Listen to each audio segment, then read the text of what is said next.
All right, here we are. Seward Soundwords. Welcome back to a new show here on 91.7 KIBH FM Seward and on our YouTube channel, which is at Sacktown. You can find our archive shows under the live tab, and you can subscribe and be tuning in live right now. So happy to be in the station always, but something extra for sure today. My dad is in town on vacation, and just seemed like the perfect idea to get him here in the studio in the station. Howard Ulman, my dad, here for a show. Writer, sports writer, journalist for the Associated Press for 45 years, 35 in Boston. Dad, thanks for being here on the show. Really excited to be doing this with you. How are you doing? I'm doing fine. Yeah, it's good to be here and share what I've learned or what I've done over the last 45 plus years with the AP, Associated Press. Yeah. A lot of experience. And we're going to be covering a lot of ground. Journalism is not a type of writing we've talked about yet on the show, but it's a major, flavor of writing, whole genre, whole media, man, tons there. So we're going to be talking about how journalism has changed in the last 50 years, because my dad has a lot of experience on that. He's seen all of the levels of as far as how information gets out and the speed and the accuracy, and that's going to be really fun to get into. We're gonna cover a lot, and then like always on Seward Soundwords, my dad is going to read some of his recent work. He has been writing for the Southport Focus in Mashpee, right. Cape Cod, which you can tell him a little about. So why don't you hop in here now, Dad? We'll just get right to it. If you want to explain a little bit about what the Associated Press is. I think a lot of people know, but we just kind of let's get that basis, because we're going to be dealing with a lot of AP style. Certainly what you read. I think we'll be talking about the AP too. So what is the AP? Something, from the AP. Yeah, what is the AP? So the Associated Press is a wire service, which many people may know that already, but we cover events that newspapers themselves may not be able to get to. So, for instance, I would cover a Boston Celtics game, maybe against the Los Angeles Lakers. Showtime. Yep. And the Lakers writers from California may not have been able to get to the game. So the AP covers it, writes the story, puts it out on the wire for all the papers who subscribe to the AP to use if they want to. Yeah. So it saves them money and it gives them good coverage. We have Bureau of Sports Writers in all the major league cities, and papers subscribe to it. They pay a certain fee. Yep. To get the AP service. Yeah. If they want to use the byline, they can. If not, they don't have to. It's once they have it, it's in their hands. They can do whatever they want with it. They can edit it, rewrite it. But it works on both ends, because they don't have to necessarily send a writer to a game that's not that important, or that's too expensive to go to. Yeah. That's great. It works now, right? Like over the 50 years, the AP is kind of running similarly to how it ran 50 years ago. Like we're talking about changes in journalism, but that wire service. Yes, it does. Yeah, it still provides that service. I mean, the way we distribute the copy is different.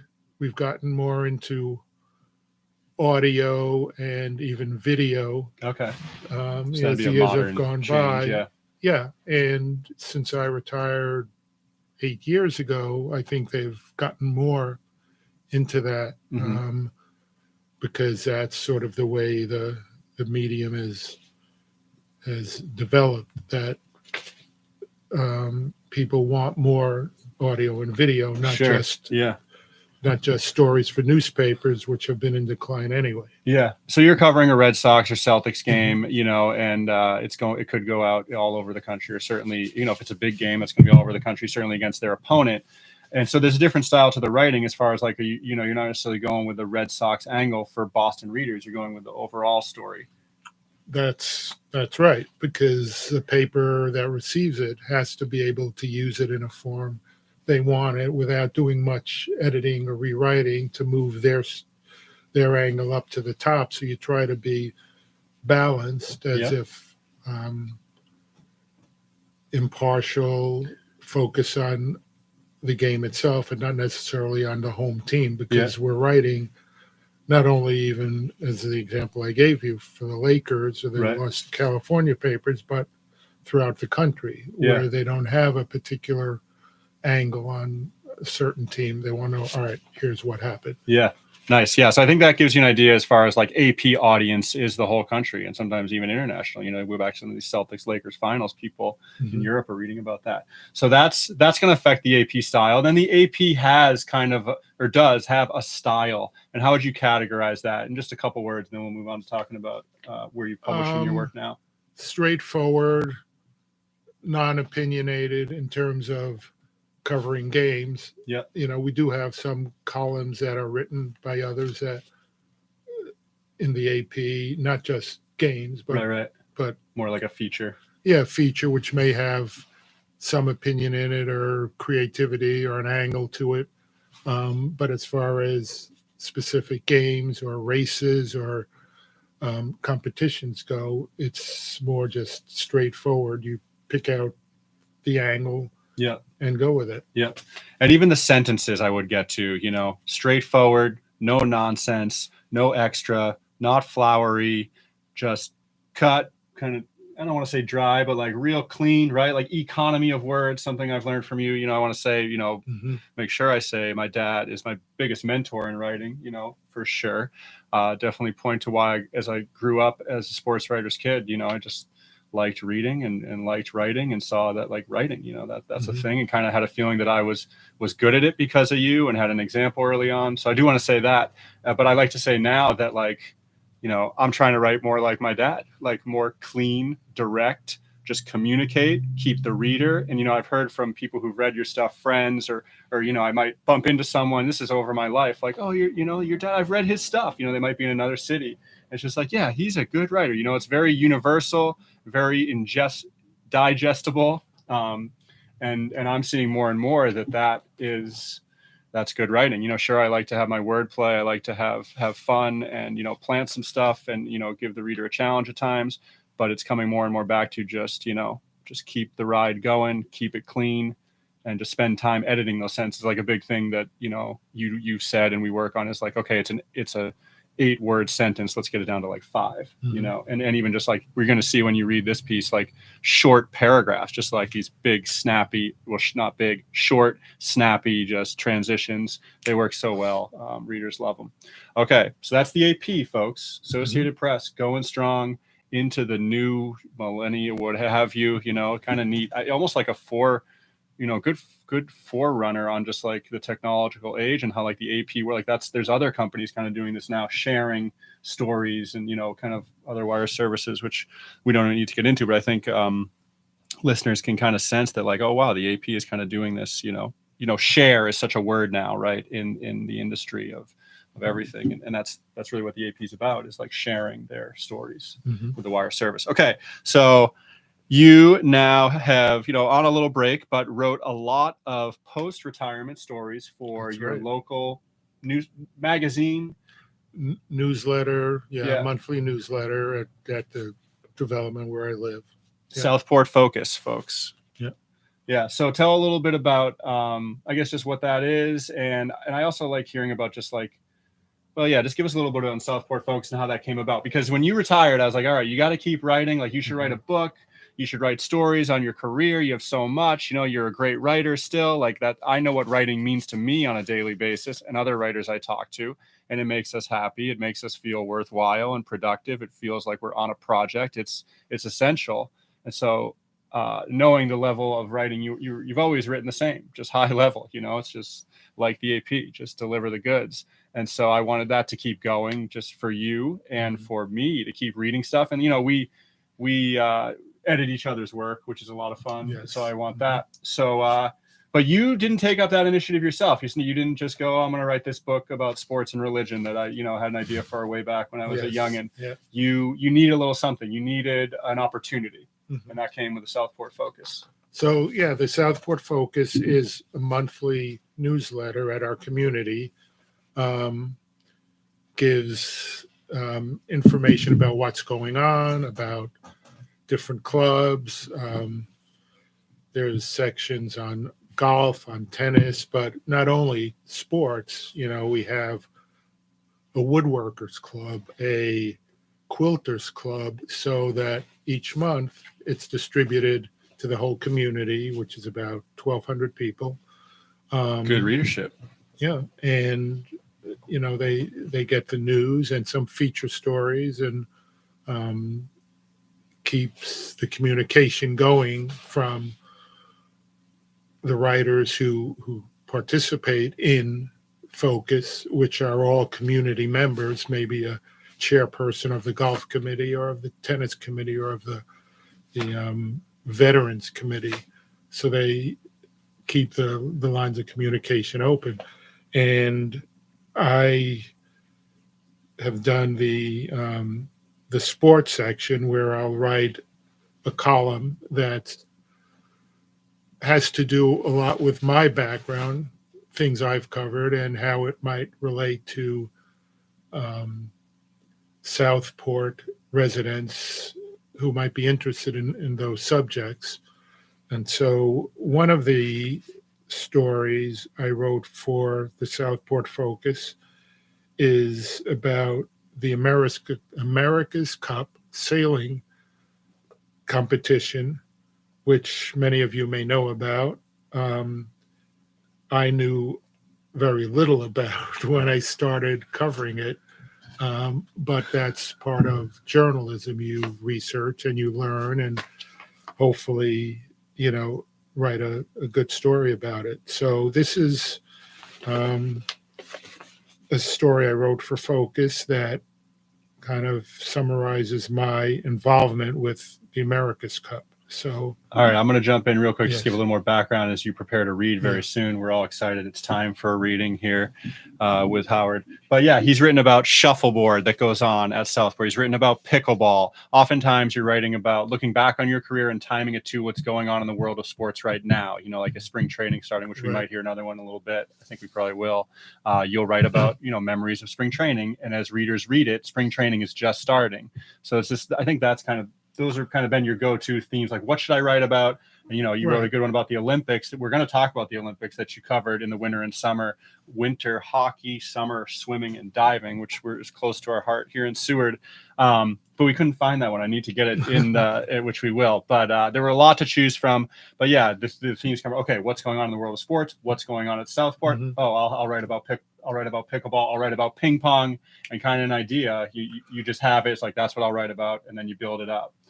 Yeah, I believe I did write one about pickleball. Yeah, because great. Yeah. you and I and Mitch discovered my other son discovered it when we were vacationing in Florida, Fort Myers, maybe 10 years ago or more. Yeah. And we said, way back, yeah. What is this sport? And there was some resident who let us use Yeah. his pickleball racket. So that's an example of my background, not necessarily with journalism, but with activities I was involved in that relate to Southport. Also, the Cape Cod Baseball League. Right. Yeah. That was the first one, I think. Was one of the ones I wrote about when their season was just starting, usually late June through the beginning of August. And so I try to time it with what's going on and what it's of interest to residents where I live on Cape Cod. Yeah. Right. And getting that idea, where it comes, just like, that's what I'm going to write about. That's a nice feeling. Yeah. All right. So we got the America's Cup, which I have a lot of cool gear from him visiting in New Zealand and Australia. And then you wrote this when it was in, the America's Cup was going on. I mean, I've been getting, rugby shirts sort of thing for me. And that started with you coming back with an all black shirt from your visit to New Zealand, as well as a Canterbury one that I wear now. But the America's Cup is really cool because, I ask you questions often, and, what was like your favorite thing to cover? I remember asking the first time I asked it, what was that really sticks out? And there's some, but it seemed like the America's Cup was on top. I think it was because it was fresh. It was a new thing to cover. Plus, I guess I'd have to admit, being in Australia and New Zealand to cover them was fun, exciting. Yeah. But it was just learning the whole sport and interviewing the people. It was different for me because I'm used to covering basketball or baseball or football or hockey. Yeah. And this was a fresh start, a new thing to cover. And it was fun. Yeah. We're going to get into game stories, right? And the routine, which I think is going to be fun to talk about. But right now here on 91.7 KIBH FM Seward and live on our YouTube channel at Sacktown, it's time to hear some words from Howard Ulman. Let's hear how this guy writes. Howie 2, we like to call him, but there is only one, and he's here in Seward, and he's got some words for you. Go ahead, Dad. Okay, so this is from Focus, probably a couple of years ago. I don't remember the exact date, but okay, it starts. In 1851, the yacht America beat 15 other boats in a race around the Isle of Wight to win the 100 Guineas Cup. In 1870, with the event renamed the America's Cup in honor of the first winner, the United States began a streak of 24 successful defenses. In 1983, a landlubber who swam poorly, got seasick easily, and had never been on a sailboat, began his own history with sailing's biggest prize. That would be me as an Associated Press sports writer. Memories flooded back recently as New England successfully defended the cup it won in 2017. On March 17, I believe the year was 2020, it clinched the best of 13 series against Italy with its 7th win in the waters off Auckland. I covered the America's Cup there in 2000, as well as the competitions in Australia in 1987 and San Diego in 1992. But it all started for me in Newport, Rhode Island in 1983, long before I moved 2 years ago to Cape Cod, where sailing is a relaxing pastime. I wrote about sports, so my editor figured I could handle the event, even if it wasn't on dry land. Fortunately, news conferences after cup races educated me enough to tell the difference between port and starboard. Nautical terms like spinnaker and tacking entered my vocabulary. I also learned the event's history. Surely, the Americans' 132-year winning streak would continue, especially after taking a 3-1 lead in the best-of-7 series. Not so fast. The 12-meter yacht Australia 2 was faster. It won the last 3 races in the coveted cup against Liberty. On the other side of the world, the streets of Sydney were flooded with celebrants. A niche sport with appeal largely for the sailing community evoked national pride and international interest. The America's Cup is held every 3 to 4 years, with the defending champion choosing the site. It was held off New York City 13 times before moving to Newport from 1930 to 1983. The elegant mansions of the city helped give the competition its aura of a sport for rich blue bloods. But the sailors worked like blue-collar tradesmen. They knew their roles and had the intellectual and physical strength to excel at them. Take Billy Bates, a member of the 2000 crew on America One in Auckland. He was the sewer man, swamped in the darkened hull where he pulled in old sails and fed out new ones to be hoisted as the boat rocked amid the waves. It was a messy job, hot and wet. Most people think it's the worst job, he told me, but I enjoy how hard it is. The 1983 competition, the last ever held at Newport, ushered in a new era. Since then, there has been complex technical innovation. Rules were changed, allowing crew members to sail for countries where they're not residents. With defending champions picking the locales for the new cup, they've changed frequently, and astronomical costs to mount a campaign have limited the number of competitors. The 1983 races that I covered were cloaked in intrigue. The Australians used a revolutionary winged keel.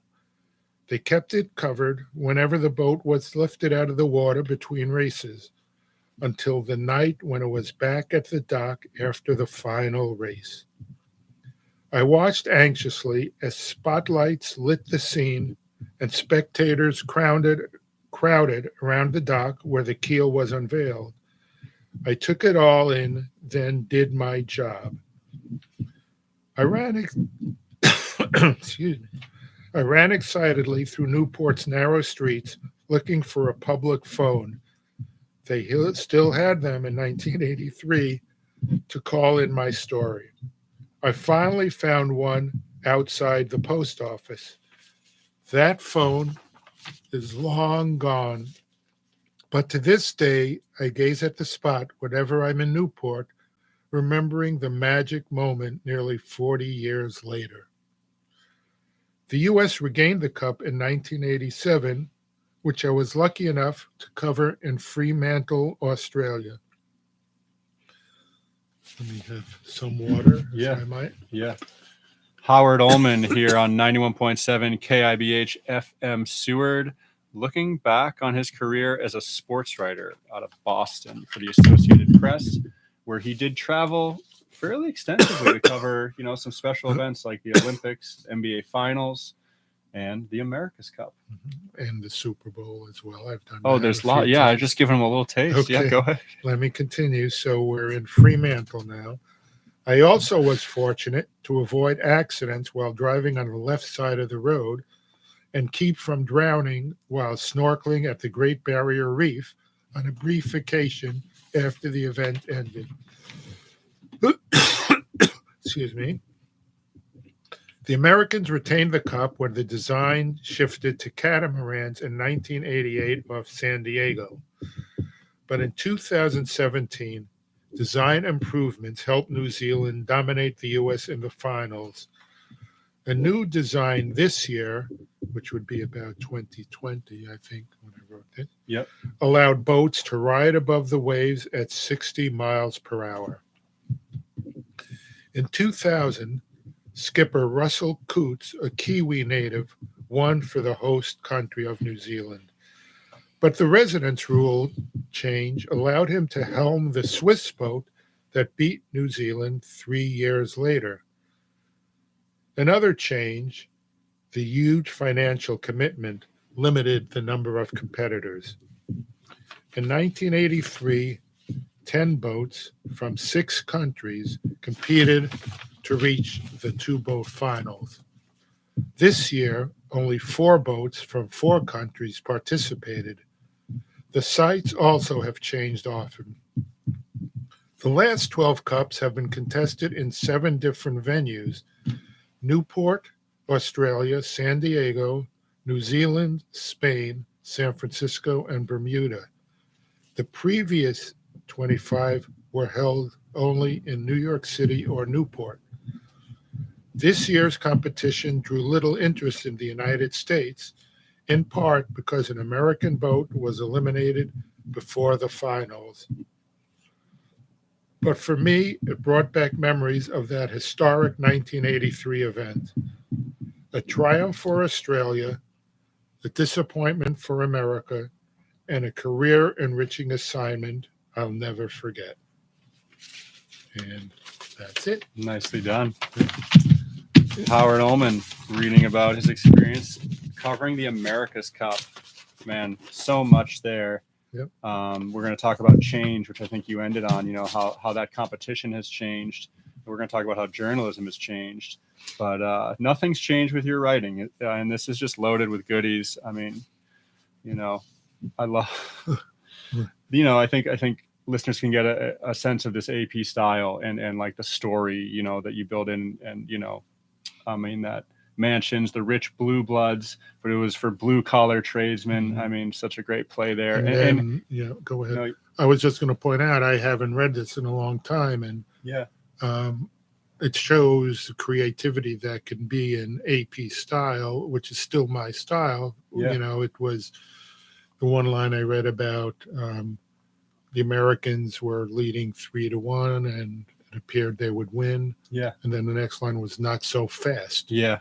They weren't fast enough. Right. And the next line was about Australia 2 was the fastest boat. Yeah. So that kind of reminded me of my style, where I tried to put in that creative, imaginative stuff that tied things together, and not so fast. You talk about a short sentence. Yeah. And here we are at Seward radio station right next to Not So Fast Feed Store. But I marked Not So Fast when I first read it through with a K-N-O-T.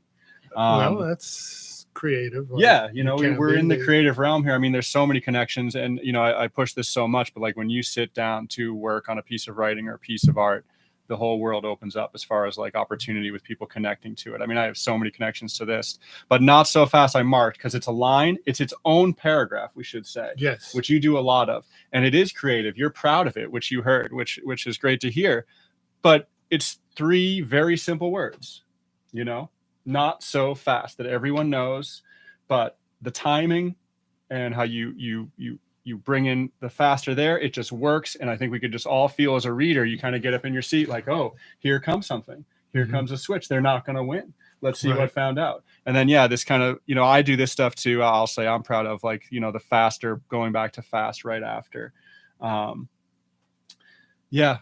Glad you pointed that out. Also, we get some quotes in here, which is a big part of your work. And, your pieces of writing have quotes that you've chosen and, mined for and been present and drew out of athletes and coaches with good questions. So I love this part too. And this is right after the blue collar tradesman with Bates.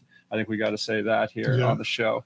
It was a messy job, hot and wet. Hot and wet is great. This is another like Not So Fast, short little words that just like put you right in the scene. The sewer man, he's down there swamped in a darkened hall. That was his position. It's like being a shortstop in baseball. They all have different titles for their different roles, function. Yeah. And sewer man, because I guess the hole was called the sewer, and it just gets swamped with water when and he's down there the whole time. And these guys are almost like bodybuilders. They're really physically fit, and they have to be, because they're feeding the the sail up and pulling the old one down, and rocking with the waves. So they have intense physical workouts. Yeah, and I enjoyed how hard it is. I think that's the first quote of the whole piece, where it's like we're all, I'm thinking like, oh, I couldn't do that. That'd be impossible. God, but like this guy loves it. That's a fit for him.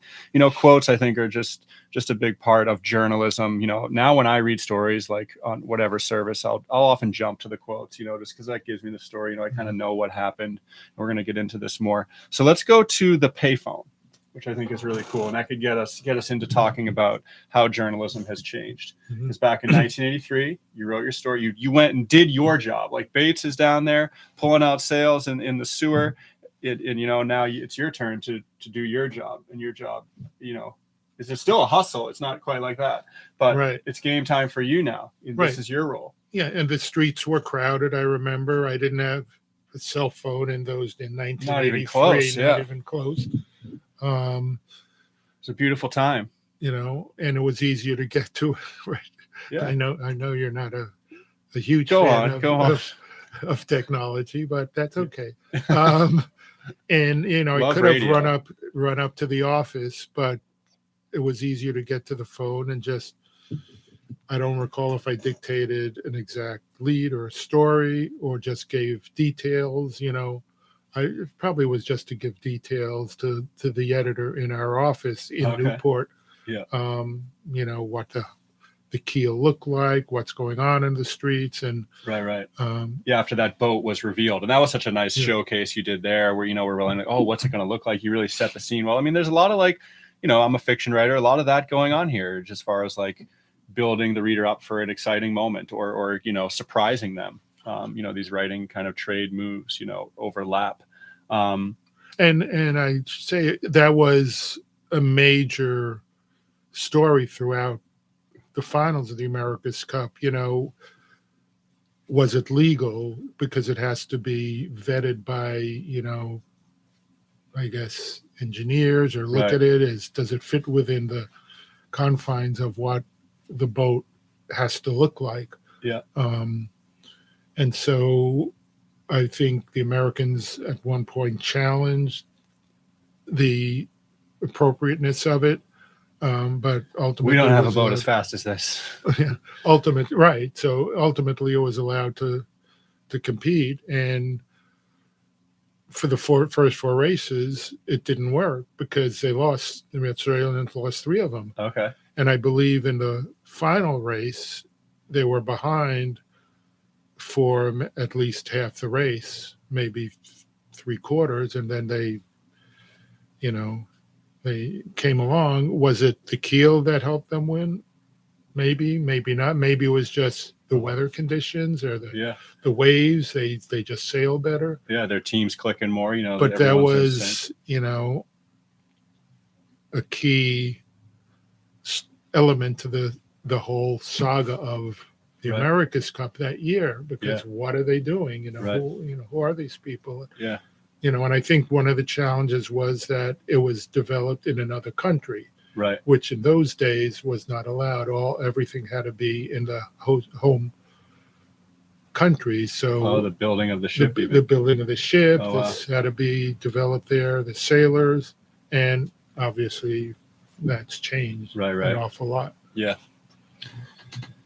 Yeah, that's good stuff. Okay, so on this phone call where you've got the story, you might just been quick, like, hey, I saw the keel looks like this, blah blah blah. Probably. Maybe not a direct story, but you have dictated stories, like your early days writing stories. So let's go to game stories. Okay, great stuff on the America's Cup. I do want to get on how I like the little self-deprecating stuff with like a landlubber who never swam, and then at the end you kind of make fun of yourself too, which is such a great thing about you and me. Keep from drowning at the Great Barrier Reef. I also want to do a quick shout out, for Mitch listening. The Above the Waves is a Disco Biscuits reference. But so let's talk about game stories. Okay, we're at Fenway Park back in the 80s, right? Yep. Game ends. And take us through.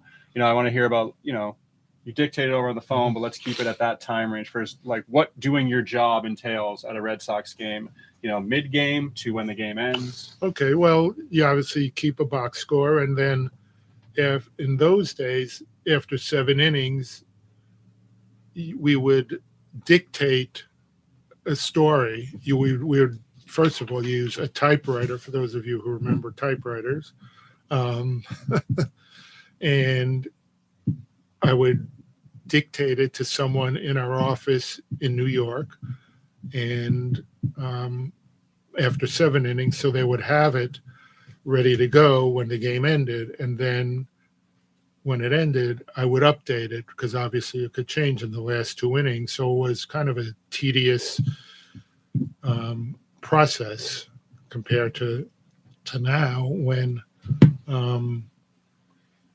you would still, when I finished up the last few years, I believe we'd still send it in, after 7, maybe 8 innings, but using a laptop. So it was much easier. And then when the game ended, I would go back to the laptop and finish the story off if there was a change in it, or you'd obviously have to change the lead to say, okay, basically the game ended and the Red Sox beat the Orioles or the Mariners 3-1 behind a home run by David Ortiz, and a shutout or not a shutout because it's 3-1, but 6 shutout innings by Curt Schilling. So But Let's it was go Pedro there. oh Tim Pedro. We Wakefield. like Pedro and Tim Wakefield. Yeah, much shout better. out there. Yeah. But you would have to update that like the pitcher's record. Like Wakefield is Oh, now yeah. 6-1. You know Yes, that win. So just those are 'cause kind of the notes. game As the ends. game ends, we got official. Okay, boop boop boop. Yeah. You're working fast. Yeah. Like it's game time for you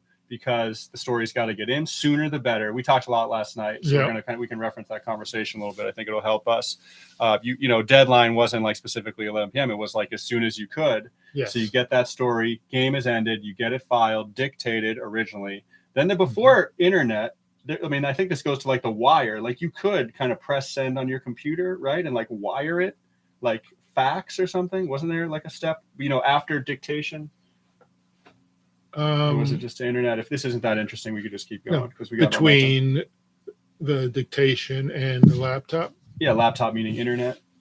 I mean, still on laptop, but like how you got the little green writing cursor, Yeah. you know, inches, and it's like, okay, let me send this, and you plug it into the phone, wouldn't you? Oh yeah, Yeah. yeah. It was a dial up in those days, Okay, and so it would early be internet.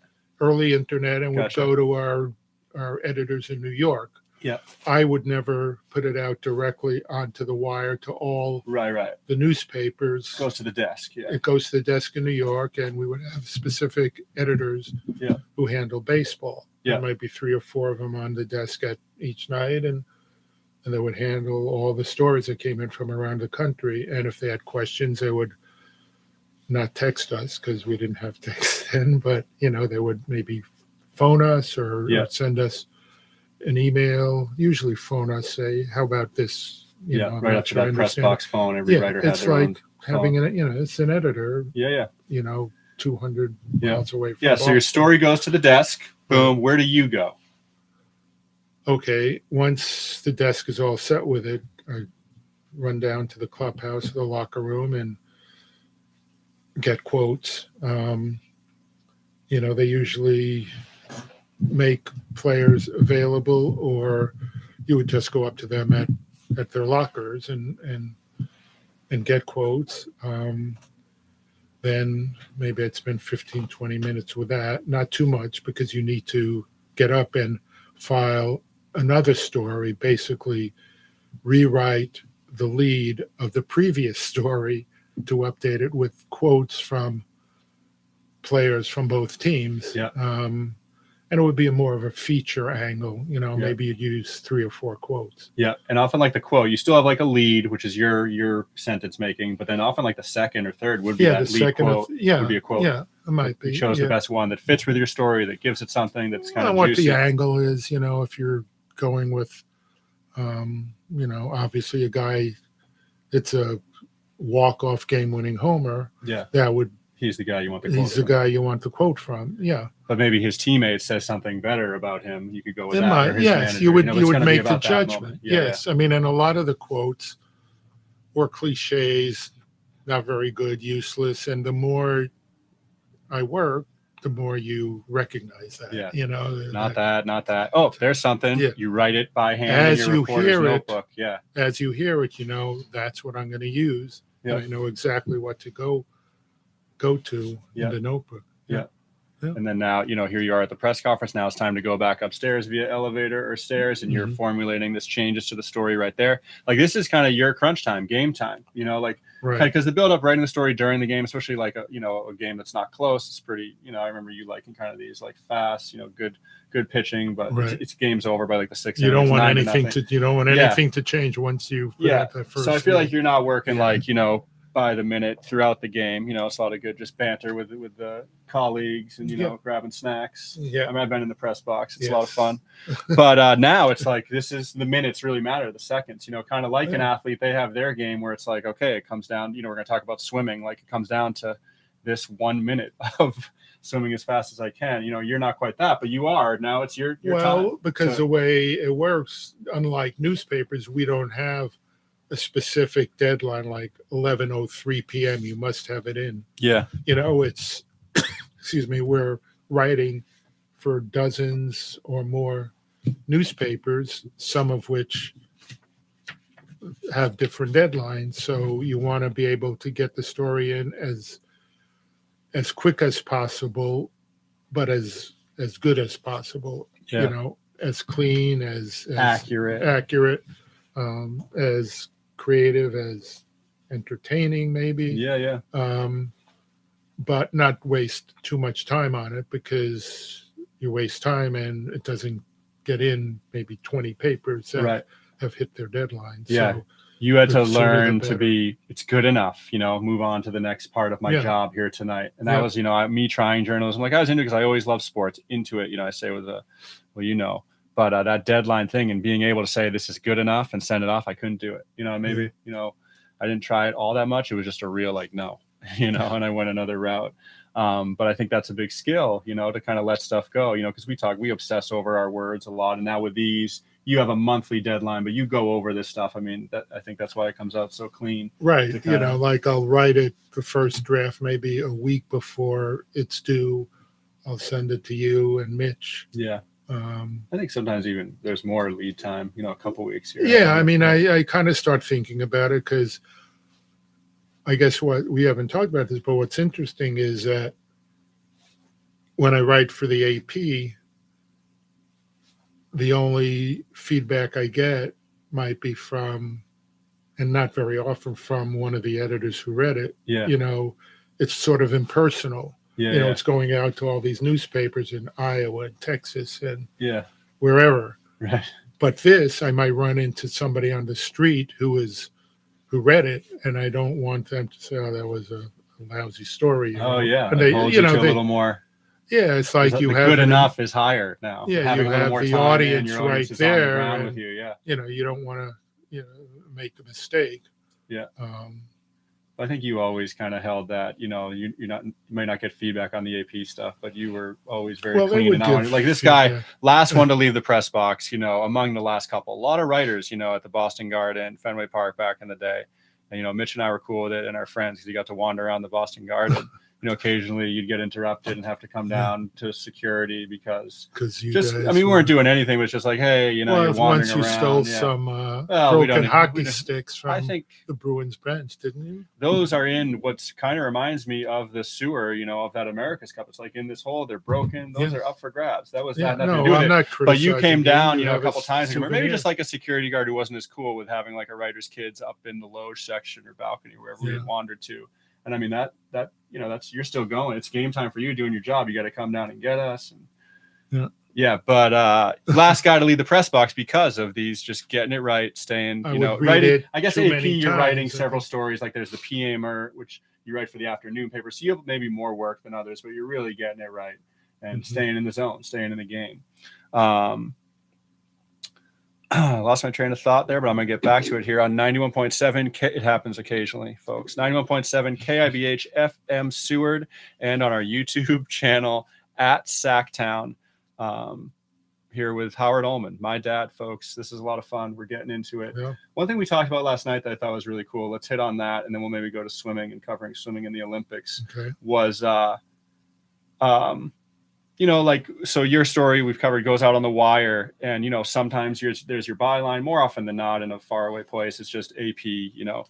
But we talked about, I feel this as a writer, like people who read my novel, they're not obligated to call me up and let me know. You don't always get the feedback, but we feel good as writers when we press send, when we with a book, or even I'll do a small publication, or I read something at the farmers market open mic, or we have a reading coming up here in a couple weeks for the Seward Nordic Ski Club membership drive that I'm preparing a piece for about skiing, first time actually snowboarding, which didn't last long for me, and we're looking for more readers, but getting a piece ready and then letting it go, and whatever may come of it, it just feels good that we can trust that we created an experience for a reader and for readers. For you have thousands of people reading the story in the morning when they flop open their newspaper wherever they are, and that feels good to know that we provided entertainment. And I would say, so it's great to get feedback, but it's enough to just do the best job we can do with the deadline for me. I had all the time, and that's good enough. You didn't like we had talked about, like you didn't really care, byline, whatever. It's not a big deal.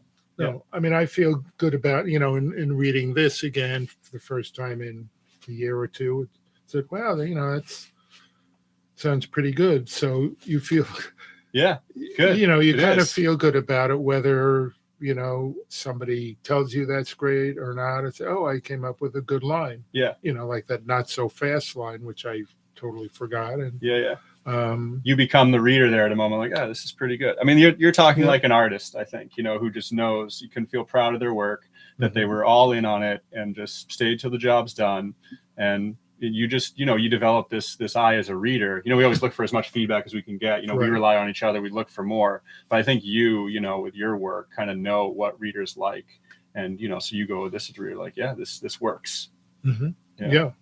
So we talked last night. I know there's more there to chew on, but move on a little bit. Yeah, we talked last night about, going more with like how journalism has changed. I asked you about how the readers, we're on readers' experience right now, how the readers' experience has changed. Like the way that people get news is certainly different now, right? We talk about like Twitter, we talk about quick stuff, social media, we talk about even just like apps, ESPN.com is one that I've always read, as opposed to like the physical newspaper. And stories are put together differently now. But how do you think the reader's experience, because that's what all comes down to, is the person who's getting this piece of writing that you and other media writers create? Has that changed a lot? And in what ways? Yeah, it has, because first of all, I should say I'm glad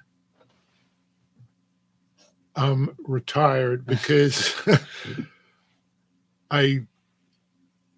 toward the end of my career, they wanted us to tweet a lot. And to me, that's not journalism or writing. I went to journalism school to improve my writing ability,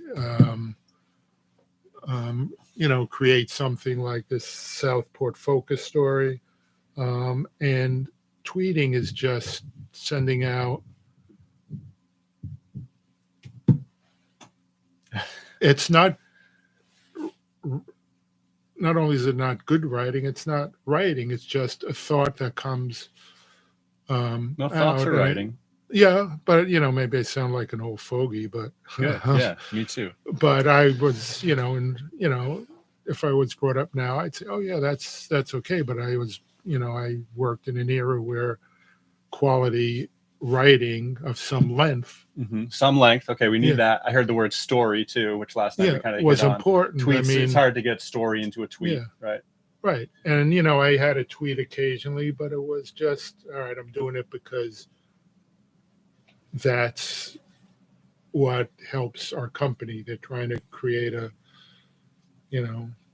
Okay, so there's Twitter, there's tweet, there's other stuff too. Like as far as like AP now, right? AP still doing what they've always done. Have game stories changed for, so the reader reading an AP story? Like last night, like Bears Commanders, you look at the AP story. No, I think that the story itself is fine. But one thing is that people who may be reading it in the morning paper, many of them already know what happened. Right. In the old days, opening the morning paper might be the first thing you read about it and knew about it, and so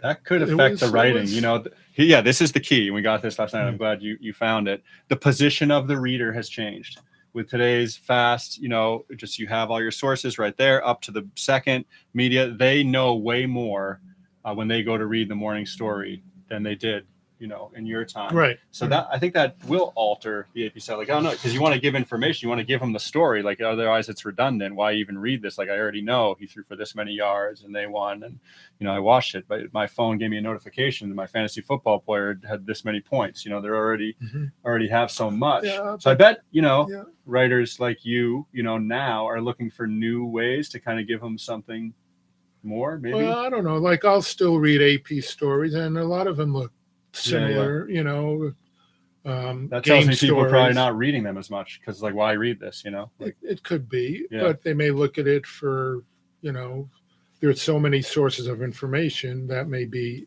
another one, there's ESPN, whatever, CBS Sports, so many, tweets give information, Facebook, and athletes themselves these days, big part of how information gets out. And I'll look at Facebook sometimes myself after a Patriots game to see, what did Mac Jones say about that fumble or those two Yeah. interceptions, which we've Not the talked about. touchdowns. Yeah, there aren't too many of those, and so even I kind of looking as soon as possible to get something. Yeah, but then again, I'll I'll read the Boston Globe story because they may have something different, so there are so many more outlets for information. Right.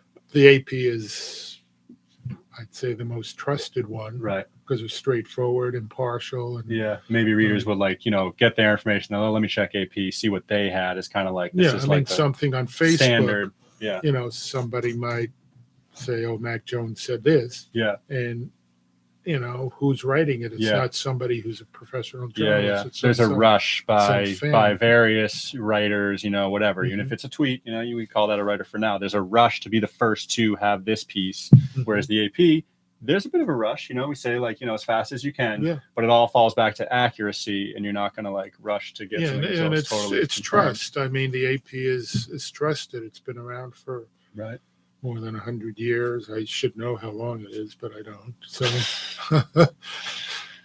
older than me. That's good. It's survived through all the changes in the media landscape. It's survived and keeps its,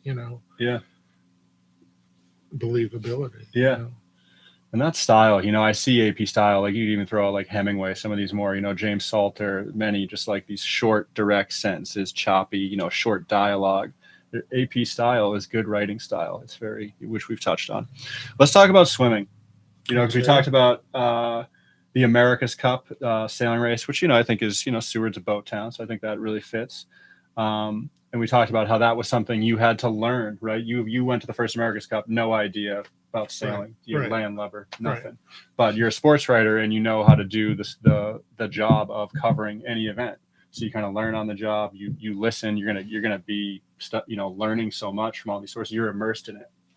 And now when you started going to Olympics for the Associated Press, writers were chosen. Some I think stand out or maybe at the bigger desk, like being out of Boston. Not every AP writer, but you went to 4 Summer Olympics, and 4 Winter Olympics. And the first Summer Olympics you went to was in Los Angeles in 1984, and you worked on the desk. I was an editor. And then the next Summer Olympics you went to was 1988, Seoul, Korea, and you covered swimming and diving. And then the next 2, you also stayed on that beat of swimming and diving in Barcelona and then in Atlanta, in the States. Correct. And had you covered much swimming before that first one? No, and it was what's the word? A compliment to be chosen for it, because swimming and diving are 2 of the biggest sports in the Olympics. So they get a lot of play for sure. That was nice to hear. But that was a little easier than America's Cup just because it was a race. I didn't have to learn all these tactics. I knew what a breaststroke was. I knew what a backstroke was. And you would read up on the background of the different swimmers who were the best competitors, who were, the favorites. And there wasn't as much research that I had to do to learn about it. A lot of races, a lot of time at the pool. And then, talking to the athletes afterwards, like what are swimming athletes? Was there like kind of a common I mean, everybody's such an individual, but there was like something, boy, swim athletes are, a lot of times you would say like, these are just regular people. I think with hockey players a lot, right? They're just like regular guys, which is so refreshing. Swimmers what are swimmers like? You've interviewed a lot of swimmers. Anything you kind of pick up there, or even if you want to pass on that, which, guests on the show can always just add, not that question, pass. Like talk about just picking up like what you did learn about like how to watch a swim race. Cause like with Lydia, all eyes, we were all watching and, swim. I learned a lot about swimming, picking up little details, subtle things, cause it's over so fast. You gotta be, it's very intense. And just notice like some things about her style that were a little different. I don't know, just like kind of peculiarities about swimming or, from all my work covering swimming at these 3 Olympics, I learned nothing. Or or what They you were- liked about covering swimming, or they were races. You would look, for the favorites, and if one was far behind, you'd really pay attention and say, what's going on? And, if that person lost, you would ask them afterward what happened, whether I asked them or another writer. hopefully somebody else.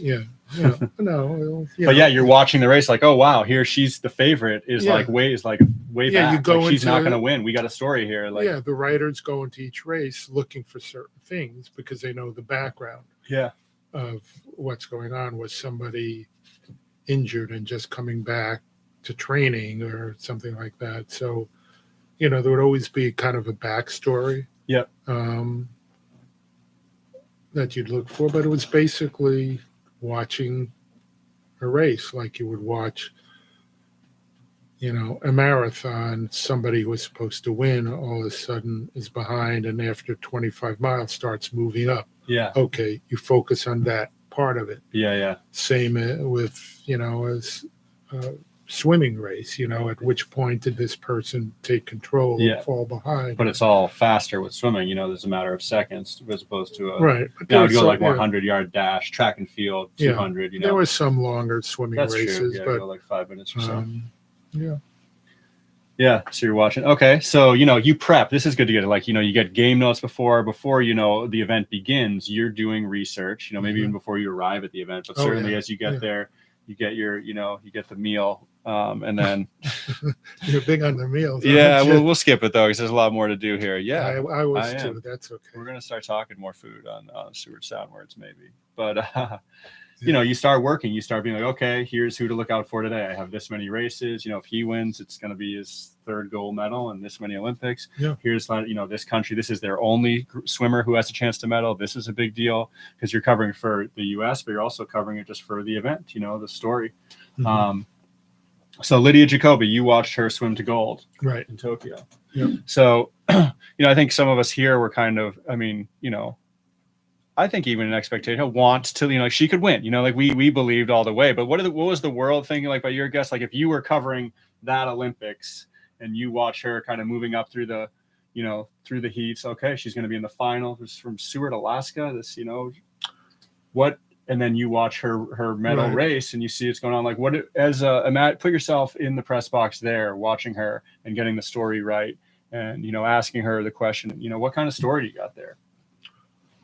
Well, I had a greater interest in it because of the Seward connection. Sure. But if I was impartial, I'd say, wow, Seward, Alaska, that's not a hotbed of swimming. Right. It's like California and Texas and Indiana is a big, they've been hotbeds of swimming. So if I didn't have that connection through you, it would be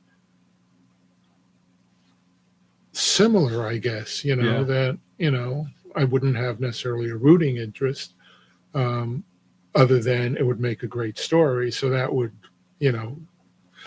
maybe lead me to root for her to win. Right. And then you'd have a story like Seward. Do you have a swimming pool in Seward? Yeah.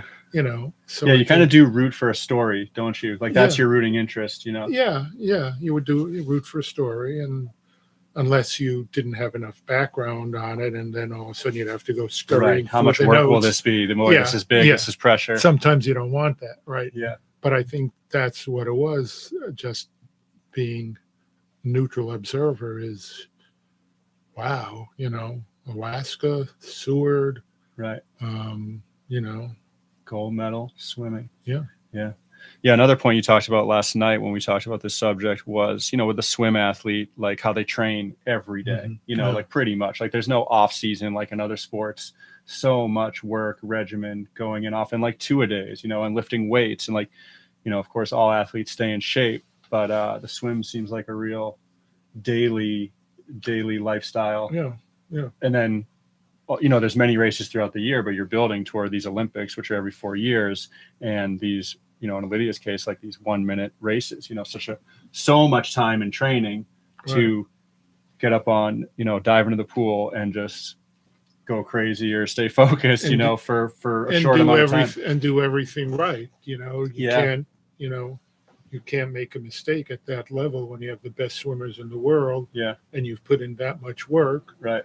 And then, one or two off strokes or a bad kick. And again, I'm not a swimmer, as I pointed out. Yeah. But the you don't, as an athlete, want to let that opportunity pass because it probably never come again. And yes, all athletes put in the work, but I think swimmers, do they train year round? Probably. I think so. Yeah, I think probably. pretty, Baseball players take months off. Football players, they'll go to the gym, but it's not, swimming for whatever it is, 6 hours a day and being in the gym on top of that. Yeah. So they put in a lot of work for a short time. Yes, they do swim for their high schools and colleges, but if you're Olympic level, that's what you aim for. Yeah. So she's obviously good at all of it. The training as hard as anyone, getting ready, and then when it's game time, she does everything right. Yeah, I remember watching it on TV, and it was like exciting to see her. Is she really going to win? This is terrific. Yeah. It gave me, as a fan, as a reader, as an observer, something to root for and see, wow, she's terrific. And you weren't covering it, this is after you retired. So I wonder if writers working on it knew that she, or even just from her previous races, that she is strong in the second half, so when you saw her make the turn going into the second half where it was close, people who knew Lydia knew she's going to win here. Like she has the fastest second half. That. Right. I just knew that she was. Yeah. So I think, you go to the cruise ship terminal on the turn, like everybody's already going crazy because they know Lydia not only has a chance, but like, we got it. She's got it. Yeah. Seward Sound Words here with Howard Ulman, my dad, 91.7 KIBH FM Seward, and on our @Sacktown YouTube channel. What else, Dad? Let's see. We're covering it. This is really fun. Yeah. Thanks for doing the show. Yeah. We're at an hour. What else? Is there anything else you want to say to, I often say to the new writer or the new journalist, or just some things about writing or anything at all? How are you feeling?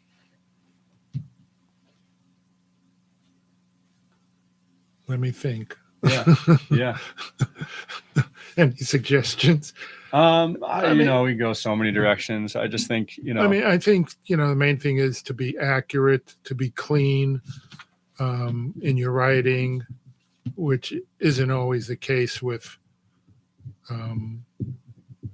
tweets. Don't let even though younger people than me, which is many, like tweeting, if you're writing for a newspaper or a magazine article, that's still out there, the old AP style of being clean, accurate, as quick as possible. One of the things that bothered me is, aside from all these newspapers that no longer exist, is the New York Times recently got rid of their, I guess this is a good example of the change, got rid of their sports desk because they own The Athletic, which is an online sports service. So not only did The Athletic come to compete with newspapers, it actually got rid of the a lot of workers, a lot of reporters, and the veteran. It was like the New York Times was a classic, great, newspaper, and they just got rid of their sports desk. So hear the emotion. Yeah, and it's it caused shockwaves in the industry. Like, why are they doing this? And maybe that's the biggest change that has happened, that maybe people predicted it would happen, that the internet and online stuff would take over. And a lot of people who were on worked for newspapers work for the Athletic. I mean, it's a quality Yeah. product, but New York Times does not have a beat writer on the Yankees or the Mets or the Knicks or the Jets or the Yeah. who else? The Sounds Giants. like you didn't foresee that coming, like No, not I the New York mean, Times too. yeah, and yes, some papers have gone under. A lot of afternoon papers, Yeah. which the AP used to also write afternoon stories. That was another thing we talked about Yeah. the other day, that after I would finish adding quotes to my first story, I would write another story that's slightly different for afternoon papers. So those readers Yeah. would have something new, but there are very few afternoon papers. Yeah. Yeah. So, this But- almost seems like an AP thing. So now the New York Times desk, instead of generating their own content, with like working on their specific teams, having a writer travel with a team all year and be really Right. in Right. there with them and develop these sources and bring these good details to their readership, these Mhm. hard yet, big Yankees fans. So they're getting it from the Athletic, which is, they're getting it from, that almost seems like an AP thing. Like we can just get it from someone else who's writing about the Yankees. Right, and save the a New lot of York money. Times, I believe, owns the Athletic, so maybe they felt they were duplicating it. They didn't need both. I don't read it enough to know that they they might have like a cover Yankees beat guy. For the they Athletic. might, but they're more of I think a nationally oriented Gotcha. thing rather than a New York City oriented product. So, I mean, that's kind of disturbing, when you look back how far things have. Right. It's kind of a have benchmark. gone. And that's right now. That just happened. Yeah, within the last few months. Yeah. So some people lost jobs. Afternoon papers, I think, maybe listeners can remember those. Mitch had the paper route for the Patriot Ledger. Is the Patriot Ledger still? I'm thinking. It is. There are still some. This was our local, PM paper that I actually worked for. You having, got a good recommendation from you to work a summer at the Patriot Ledger, which was fun. That's my main journalism kind of stint. I covered Legion baseball, and there was actually, an issue that I think you and I hold near and dear, where both of us had our byline on the same front page sports section of the Patriot Ledger. Yeah. You had done a Red Sox game and I had done a Legion and game. I think there are still some papers in New England and the Boston area. Brockton Enterprise, I believe, is still around, which is south of the city, maybe 30 miles south of the city. Yeah. Is an afternoon paper. Quincy is an afternoon paper, which is closer to Boston, but still south. So there are, but fewer and fewer. Yeah. It just isn't profitable. The ad revenue is going to online stuff rather than the newspapers. There you have it, folks. Be accurate, be clean. I'm going to add keep writing, I think, as we talk. Yeah. Yes, we did. I think it's just so valuable, and for all writers, just feels good to write, and something you could be proud of. Like, it was really neat to see you, be like, oh, this is good. I like seeing that. I know what it feels like. So, but let's continue this conversation at home now. I think we've given our listeners plenty. And thanks for doing the show. And we'll keep talking about this because it's really interesting stuff. And I look forward to reading future Southport focus columns that you will write. And I look forward to looking back at the ones you've already written, because just they're fantastic. Keep writing clean and creative, and let your own style show through. Be creative as well as clean and accurate, and be yourself.